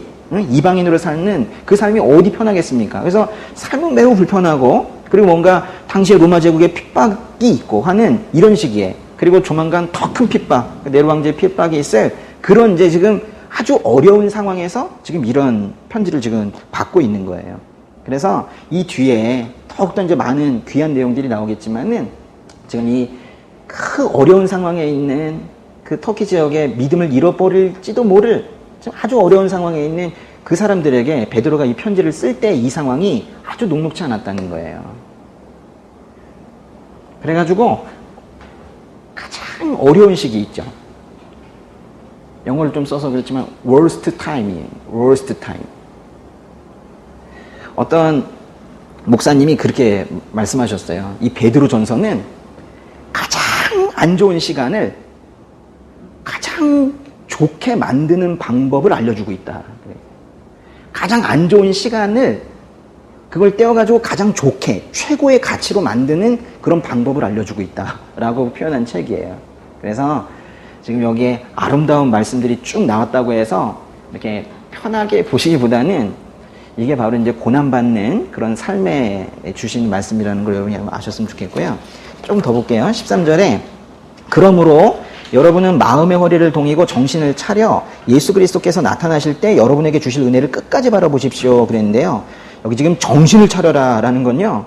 여기 뭐 개혁개정버전에서는 근신하여 라는 어려운 표현을 쓰고 있는데 이 정신을 차려 동그라미 정신을 차려 정신을 차리십시오. 그렇죠? 정신을 차리셔야 되는데 여기서 이제 정신을 차린다는 것은 원래 원어적인 의미는 참 재밌어요. 여기서 정신을 차린다는 건 술 취하지 않은 상태가 되십시오라는 거예요. 술 취하지 않은 상태가 되십시오라는 거예요. 그러니까 이 베드로는 알고 있는 거예요. 사람들이 복음이 들어갔지 않은 상태에서는 술 취한 것처럼 살고 있다는 거예요. 근데 그러지 말라는 거예요. 그리고 거기 예수 그리스도께서 나타나실 때 여러분께서 주실 은혜가 있는데 그게 바로 구원이겠죠. 근데 여기 나타나실 때라는 건 이미 나타나셨고 다시 오실 때를 말하는 거예요. 성경에서는 이렇게 예수님께서 다시 오신다라고 말씀을 하고 있어요. 그때까지 마음의 허리를 동이고 분별 있는 삶을 살아가라라는 거예요. 예수님께 다시 오실 텐데요. 그때까지 여기 보시면 어떤 자세를 있으래요? 여러분이 술 취하지 마면 되고요. 정신 차린 상태에서 마음의 허리를 동이래요. 조금 뭐 어려운 표현이에요. 마음의 허리를 동인다. 요즘식으로 따진다면은 정신 차리고 팔 걷어붙이고 뭐 이런 뜻이에요. 팔 걷어붙이고 정신 차리고 있으라 이런 얘기예요. 하도 거짓 가르치는들이 많기 때문에 그런 겁니다. 14절 15절 읽을게요. 여러분은 순종하는 자녀로서 전에 무지한 가운데 따라 살던 욕망을 본받지 말고 여러분을 부르신 분이 거룩하신 것처럼 여러분도 모든 행실에 거룩한 사람들이 되십시오. 순종의 동그라미. 우리를 지금 순종하는 자녀라고 부르고 있네요. 감사하네요. 그렇죠? 우리에게 순종하는 자녀라고. 근데 아까 순종이 첫 순종이 있고 그 이후에 이어지는 순종이 있다고 했는데 첫 순종은 예수님을 나의 주인으로 고백하고 받아들이는 겁니다. 근데 그 이후의 순종도 필요한 거예요. 그런데 왜 순종을 해요? 순종을 하십니까? 고아와 과부 지나치지 말라고 했단 말이에요. 지나치지 않고 계십니까? 우린 참 지나치는 죄를 많이 짓는데요. 뭔가를 직접적으로 적극적으로 하는 죄보다도 지나치는 죄를 너무 많이 짓고 삽니다. 그러면서 그건 뭐 어차피 내가 적극적으로 능동적으로 한 행동이 아니기 때문에 뭐 죄 범주에 집어넣긴 좀 그렇지 않나 하지만 성경에서는 그것을 죄라고 말하고 있습니다. 근데 그거를 지금 다 지키고 있냐는 거예요. 그러니까 순종하기가 실은 쉽지 않다는 거예요. 근데 순종을 하라고 합니다. 성경에서는. 근데 순종은 해야지 한다고 해서 되진 않아요. 처음에 몇 번은 될 수 있겠죠. 애써서 이를 꼭 다물고 그리고 할 수는 있겠는데 어느 순간 또 술 취한 상태로 살고 있는 자기를 또 보게 되는 거예요. 순종은 어떻게 하면 되냐면요. 이제 순종하는 방법 알려드릴게요. 어떻게 보면 제일 중요해요. 우리 성도의 입장에서 순종만큼 중요한 태도가 어디 있습니까? 순종은 어떻게 하면 되냐면요. 100번을 생각해보고 1000번을 생각해보고 10,000번을 생각해봐도 내가 하는 것보다는 하나님께서 하시는 게 낫겠다 라고 생각하면 순종하게 돼요. 순종은 당연하게 하게 돼요. 그러니까 따르기 싫은데 순종하기 싫은데 아주 어쩔 수 없이 혼나기 싫어가지고 입을 꾹 다물고 그렇게 하는 건 순종이 아니에요. 그건 순종의 범주에 들어가지도 않습니다. 이런 생각 있죠. 하나님께서는 뭘 하셔도 나보다 낫다. 내가 애써봤자 하나님께서 그 경륜을 일하시는 것에는 아주 발톱 끝에 떼도 되지 못한다. 이런 마음에서부터 이제 순종이 시작이 되는 거예요. 결국 하나님께 대한 절대적인 신뢰, 하나님께 대한 믿음, 그게 순종을 만드는 거예요. 그러니까 순종은 해야지 하면서 어떤 의지 문제가 아니라 사실 믿음의 문제인데요. 보세요. 첫 순종도 그래요. 아까 첫 순종이 뭐라고 그랬어요? 예수님을 영접하는 거. 그때도 그래요. 내가 나를 도저히 구원해낼 수 없다 라는 자신에 대한 무능력을 고백하는 거예요. 저는 정말 아무리 생각해봐도 능력이 없네요. 그런 세상에서는 그런 고백하는 거를 아주 형편없이 보지만 여러분 이 고백이 얼마나 귀한 것인지 모릅니다. 저는 저를 구원할 수 없습니다. 하나님만이 하실 수 있습니다. 그때 순종하는 거예요. 또 내가 공부를 하건 일을 하건 무엇을 하든 간에 내가 하는 것보다는 하나님께서 하시는 것이 100번, 1000번, 10,000번 낫다 라고 할 때 하나님께서 해주세요 라고 하는 거예요. 그러면서 이제 그분이 하시라고 지시 내리는 부분에 대해서 그분이 많이 하시고 우리에게 조금 나눠주시거든요. 근데 지금 다 한 것처럼 얘기하지만은 우리 그냥 참여시켜주는 거에 불과한데 그때 하나님께서 생각하신 것이라면 맞아. 따라가는 거예요. 그러니까 말하자면 순종은요, 힘이 빠져야 돼요. 자기가 뭔가 할 수 있다라는 생각, 내가 혼자 열심히 하면 뭐 되겠지 뭐. 11시까지 하면 되겠지. 아니라는 거예요. 하나님께 진정으로 순종하는 삶은 자신이 무능력하다는 걸 빨리 인정하는 삶이에요. 난 아무것도 할 수 없다. 난 나를 구원할 수도 없고 나는 심지어는 나의 일도 제대로 내가 할 수 없다 라고 인정하는 거예요. 그러면 하나님의 의견을 들어요. 하나님의 명령을 듣습니다. 어떻게 하라고요? 그래서 그분께서 말씀 안 하시면 못 움직여요. 좀 말씀하시지 안 움직입니다. 이게 좋은 거예요. 말씀하셔야 움직이죠. 그러면서 말씀하시면 그때 한 발짝 가고. 근데 어떤 때 이제 말씀 안 하고 계실 때는 우리가 너무 아둔해가지고 못 들을 때도 있지만은 그냥 그 일을 계속 해라 라는 의미로 말씀 안 하실 때도 있어요. 그때는 그렇게 계속 하다가 또 이제 또 누굴 통해서 이렇게 말씀을 하시면은 또 기도 중에 마음의 떨림으로 말씀하시면 또 방향을 바꿔가고 그렇게 사는 거예요. 16절에요. 기록되기를 내가 거룩하니 너희도 거룩하라 라고 하셨습니다 했는데 15절 끝에도 거룩하라고 했잖아요. 오늘 어려운 단어가 많습니다. 그래서 제가 오늘 같이 하는 겁니다. 이거를 베드로전서라는 편지를 혼자 읽기에 제가 놔두기 싫은 게 이런 거예요. 근데 참 우리 돌아보면은 우리의 삶이 곤두박질 치는 경우들이 있어요. 뭐 잘 안 돼요. 도전을 해도 잘 안 되고 자꾸 실패하고 뭐 이래요. 저는 그런 때 보면은 사람들이 나의 능력이 부족한가 뭐 이런 거를 얘기하고 또는 주변에 지원이 부족했나 또는 공부하는데 돈을 많이 누가 못 대줬나 이런 말하자면 활용 가능한 자원이 부족했다라고 생각하는 건 옳지 않을 것 같아요. 사실 그것 때문에 삶이 곤두박질 치는 건 또 사실은 아니고요. 우리의 삶이 또 늘상 불안한 게 외부로부터의 위협이 또 많아서 그런 것도 사실은 아닌 것 같아요. 우리가 하나님에 대해서 절대적으로 신뢰를 가지지 못하는 게 우리에게 주어졌던 은혜가 부족해서도 사실은 아니고요.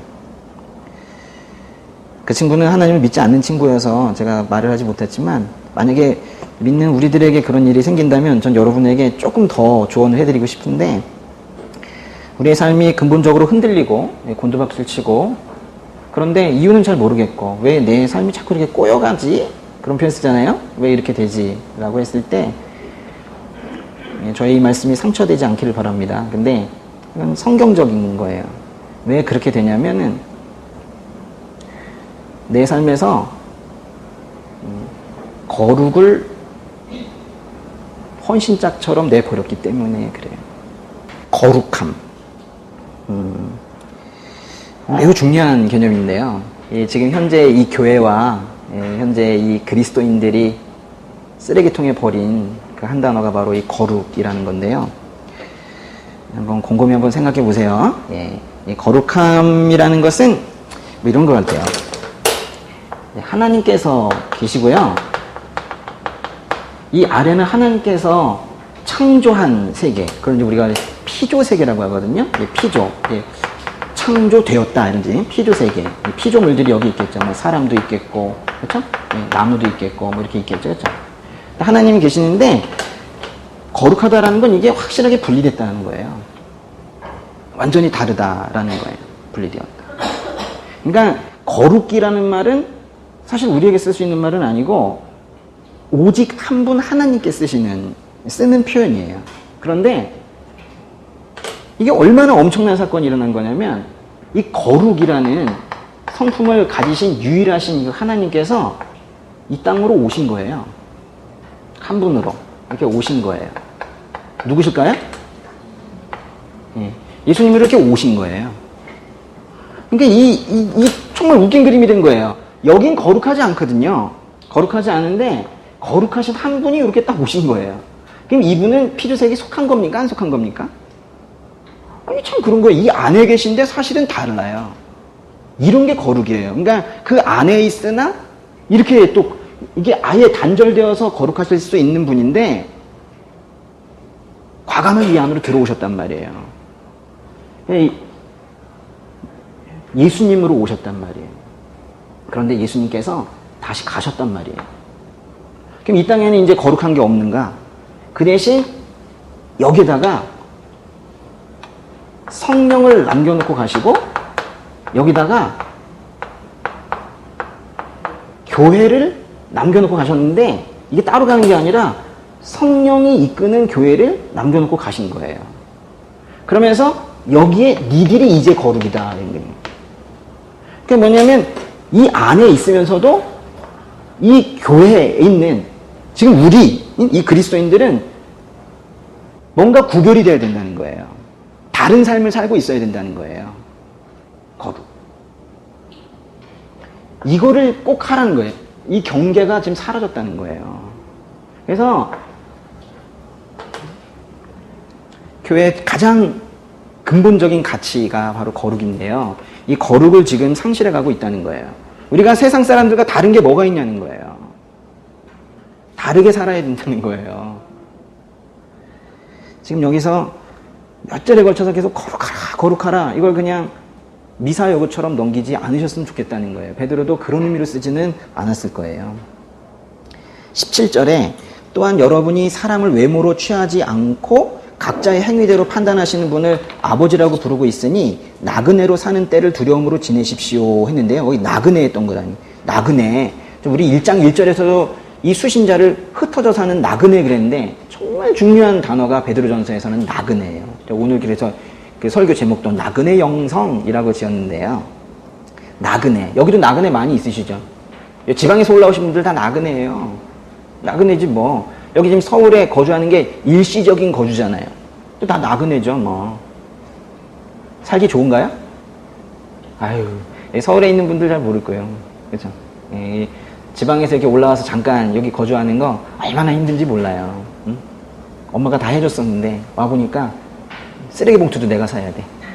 샴푸도 막 사야 돼. 처음으로 느껴보는 감정. 이제 힘들어요. 그리고 아는 사람도 없고 힘들다고. 이게 만약에 이 정도가 아니라 다른 나라에 가서 만약에 나그네 생활을 한다면 거기에 투표도 못해요. 뭔가 권리도 제한이 되고 투표날 나만 이상한 것 같고 그리고 복지 뭐 정책 이런 거에 소외되고 그렇죠. 그리고 많은 권리들에 있어서 차별이 있고 그래요. 그러니까 이 나그네라는 건 소외된 존재이고 차별된 존재이고 그런 제한이 있는 존재이고 그래요. 근데 이 편지의 수신자를 1장 1절에서 흩어져 사는 나그네라 하더니 17절에는 나그네로 산다는 걸 우리에게 아예 지금 명명하고 그러니까 나그네로 사는 때를 두려움으로 지내십시오라고 하고 있어요. 여러분 이게 나그네예요. 이게 나그네의 삶이라고요. 그러니까 우리의 본향은 하늘에 있는 것이지 우리 빌립보서에서 말하는 것처럼 우리의 시민권은 하늘에 있는 거예요. 우린 여기에서 이렇게 요 안에 있긴 한데 나그네로 살고 있는 거예요. 이 다른 고향은 여기고요. 고향은 여기고 다른 곳에 와가지고 나그네로 살고 있는 건데 하나님께서 지금 명령하시는 거예요. 너 나그네로 사는데 거룩하라 하는 거예요. 나그네로 살면서 섞이지 말라는 거예요. 왜냐하면 내가 너를 택했기 때문이다. 그래서 우리를 나그네로 택하셨다니까요. 그래서 그냥 나그네가 아니라 택하심을 받은 나그네인데 그렇게 오랫동안 믿음 생활을 해오신 분들도 자신이 나그네 생활을 하고 있다라는 사실을 잊고 있는 것 같다는 거예요. 응?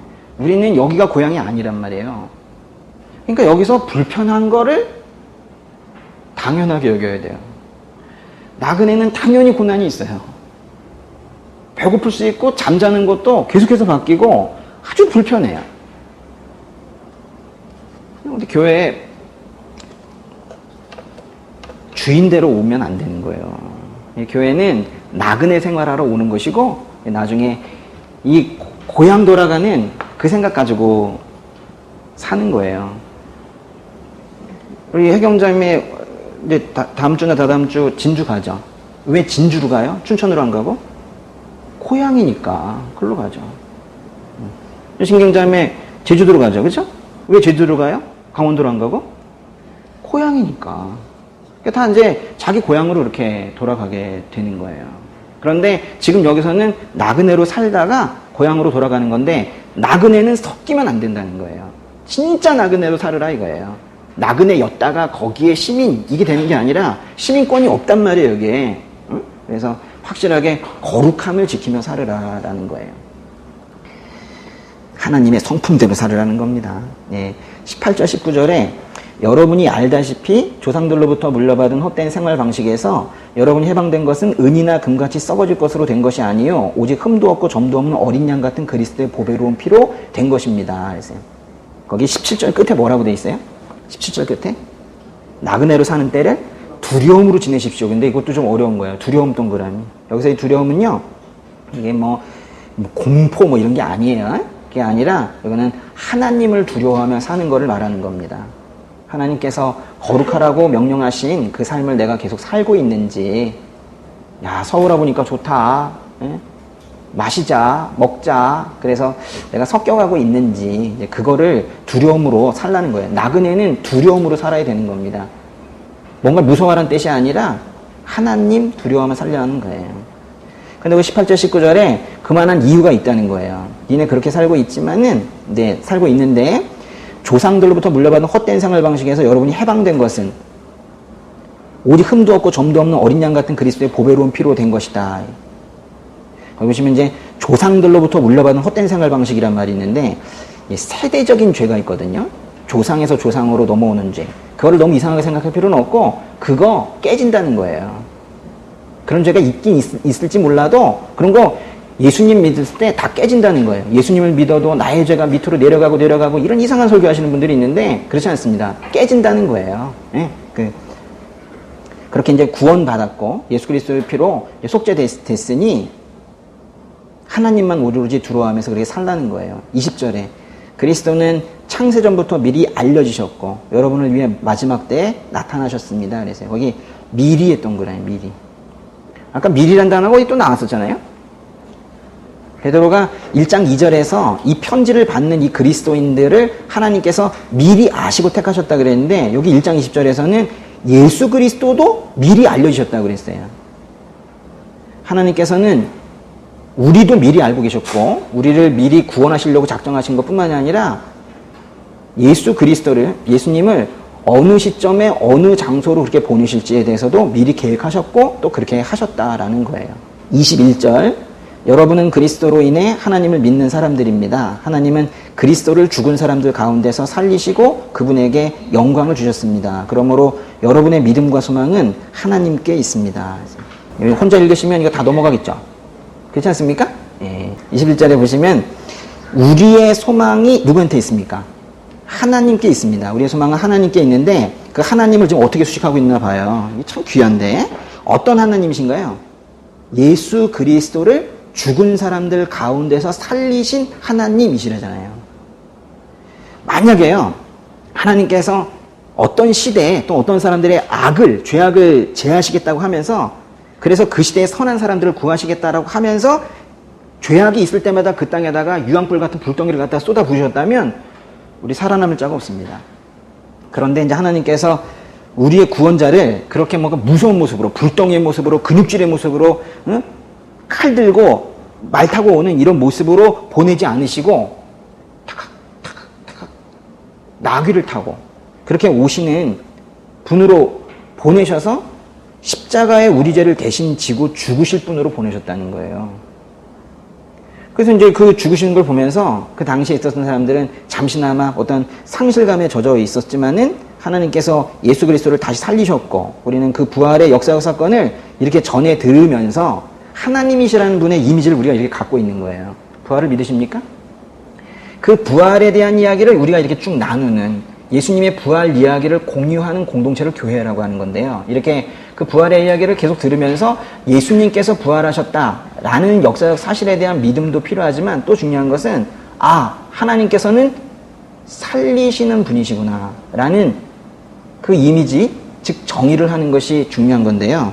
생명을 살리시는 분이 어찌 우리의 관계들을 살리지 못하시고 생명을 살리시는 분이 어찌 우리의 망가진 삶을 살리지 못하시겠고 생명을 살리시는 분이 우리의 상처받은 마음을 어떻게 회복시키지 않으시겠는가라는 거예요.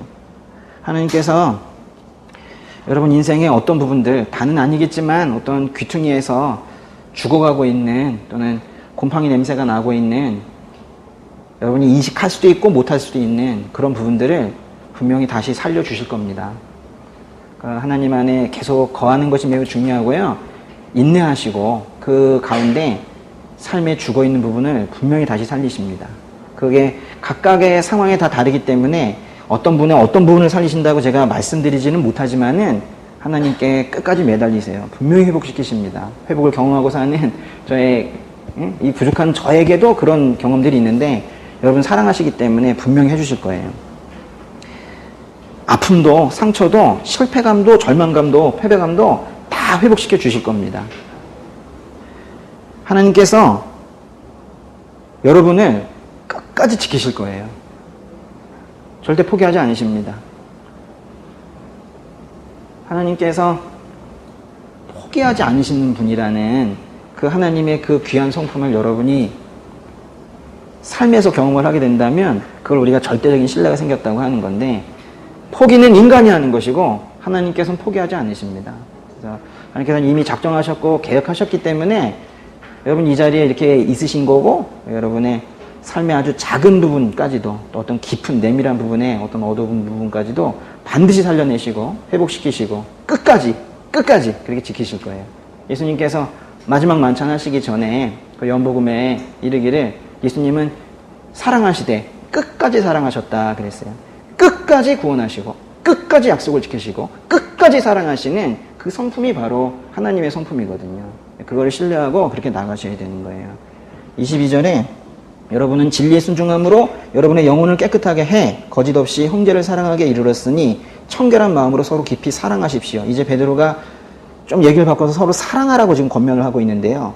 거기 마음으로 서로 깊이 사랑하십시오. 개역개정 버전에서는 마음으로 뜨겁게 서로 사랑하라 그랬는데 여기 보시면 서로 깊이 사랑하라고 하건 뜨겁게 사랑하라고 하건 얼마나 큰 노력과 얼마나 큰 깊이와 아주 끝까지 사랑하는 그 기간 그런 것들이 다 포함이 되어 있는 거예요.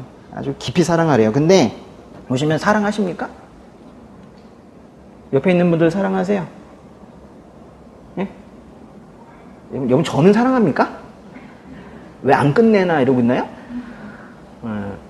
사랑하십니까? 네. 근데 이게 이제 사랑을 한다는 것이 쉽지 않다는 걸 사랑을 해보려고 하면 다 알죠. 사랑을 시도해보지 않았을 때 그것마저 모르는 건데 사랑을 해보려고 하면 참 쉽지 않다는 걸 알게 돼요. 근데 사랑을 할 수 있기 때문에 베드로가 서로 사랑하십시오라고 말하는 거예요. 근데 그 서로 사랑할 수 있다는 거예요. 일단은 희망이 생겼어요. 소망이 생겼어요. 우리 사랑할 수 있는 존재가 되었는데 그 힘이 어디서 나오냐는 거예요. 그거 잘 읽어보세요. 22절에. 첫 부분에 있죠. 진리에 순종함으로. 이제 보세요. 진리에 순종함으로 여러분의 영혼을 깨끗하게 해 거짓없이 형제를 사랑. 우리가 원하는 게 거짓없이 형제 사랑하는 겁니다. 뭔가를 바라고 사랑하는 게 아니고 속이며 사랑하는 게 아니고 겉으로 사랑하는 게 아니고 진심으로 사랑하는 거는 단계가 있다는 거예요. 잘 보세요. 진리에 순종하는 거. 오늘 제가 순종에 대해서 정확히 말씀을 드렸는데 첫 순종이 있고 계속 이어지는 순종이 있는데 이건 첫 순종 얘기하는 거예요. 그러니까 진리에 순종함으로 예수 그리스도를 영접함으로 내 주인으로 모심으로 어떻게 된대요? 여러분의 영혼이 깨끗하게 되어서 죄 용서가 되고 그러면 그 죄 용서의 확신을 가지면서 거짓없이 즉 선의로 순수한 마음으로 형제를 사랑하게 된다는 거예요. 여기 형제는 가족도 여기 있는 공동체도 모두를 다 얘기하는 거예요. 그래서 제가 자꾸 이걸 나누는 게 조금 안타깝지만은 이 밖에 있는 분들 있죠. 응? 이 라인 밖에 있는 이 분들에게는 여기 나오는 거짓 없는 형제 사랑을 사실 기대하는 건 원천적으로 불가능한 일이에요. 될 수가 없습니다. 그렇다면 이제 돌아보아서 교회에는 이러한 형제와 공동체에 이 동료애가 있나인 거예요. 교회들은 바로 이 부분을 또 되돌아봐야 되는 건데 베드로는 이 교회들이 서로 그냥 사랑하고 친밀하고 너무 좋아서 막 이러는 사람들로 북적북적하고 그런 친밀한 데가 되었으면 좋겠다고 터키 지역에 있는 교회들아 제발 좀 서로 사랑하라. 예수님 만나면 사랑하게 되거든. 이렇게 지금 얘기를 하고 있는 거예요. 친해야지 정상이에요. 근데 어떻게 하면 친해질 수 있을까요? 제가 안 친해지는 방법은 알려드릴게요. 안 친해지는 방법은 기대하면 안 친해져요. 기대하면 기대할 만한 사람이 없습니다. 기대했다면 다 깨져요. 기대할 만한 사람이 없어요. 우린 무능력하고 기대할 만한 사람이 없어요. 근데 우리가 귀하게 여겨지는 건 하나님을 꼭 붙들고 있기 때문에 우리가 귀하게 여겨지는 거예요. 사실 그래서 우리는 세상에 제일 귀한 존재가 된 것인데 여긴 기대할 존재들이 아니고 여기 와가지고 잘 볼 필요도 없어요. 여기 와가지고 뭐 다른 사람에게 지금 분위기가 조금 안 좋으니까 뭔가 내가 지금 여기 분위기를 좀 살려내야 되는데 이런 부담도 가질 필요 없습니다. 그리고 앞에 사람과 한동안 여기 또 나중에 나눔하잖아요. 나눔할 때 어색해서 서로 말을 안 하잖아요. 그래서 계속 뭔가 먹는 척을 계속하고 이렇게 기계적으로 이렇게 먹고 괜히 옆에 한번 또 보죠. 한번 보기도 하고 이렇게 이렇게 먹잖아요. 그래서 집에 가도 돼요. 여기서의 나눔은 세상의 나눔과는 좀 다른 겁니다. 여기서의 나눔은 그렇게 서로에게 우리 잘 못해요.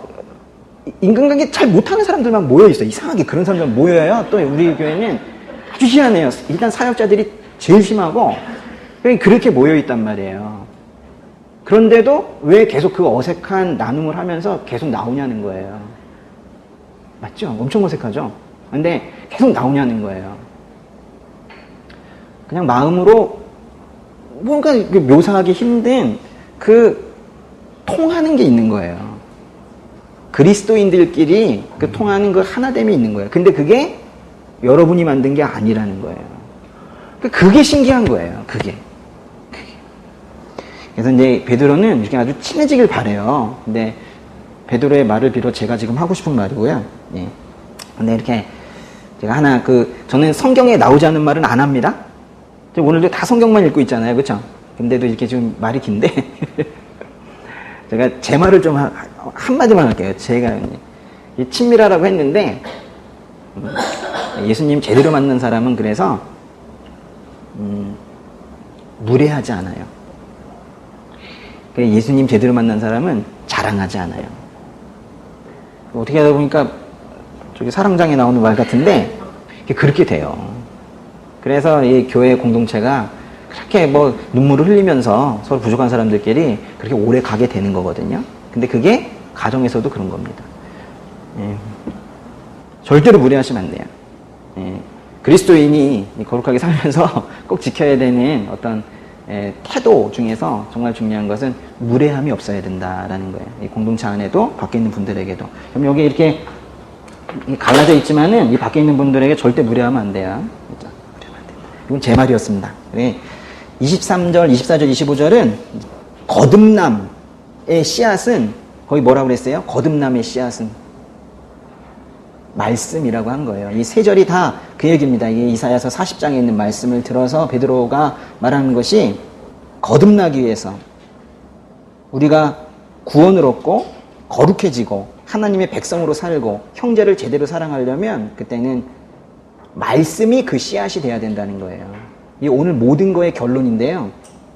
하나님 말씀을 그래서 어제보다 더 귀하게 여기시고 그저께보다는 더더더더 귀하게 여기시는, 그러면서 세상과 섞이지 않는 그런 나그네 영성으로 그렇게 살아가는 성도님이 되시기를 바라는 거예요. 나그네 영성이 뭡니까? 결론을 지어드리고 맞춰야 될 것 같으세요? 나그네 영성이라는 것은 거룩하게 사는 것입니다. 거룩이라는 단어가 어렵죠. 그래서 앞으로 계속 우리가 나눠야 될 말씀이긴 한데 오늘 시작을 한번 해보세요. 그래서 내 삶의 거룩이 지금 다시 회복이 되고 있는가. 저는 단언하건대 삶의 거룩이 회복이 되고 교회의 거룩이 회복이 되면 모든 것이 회복이 될 것이라고 생각을 합니다.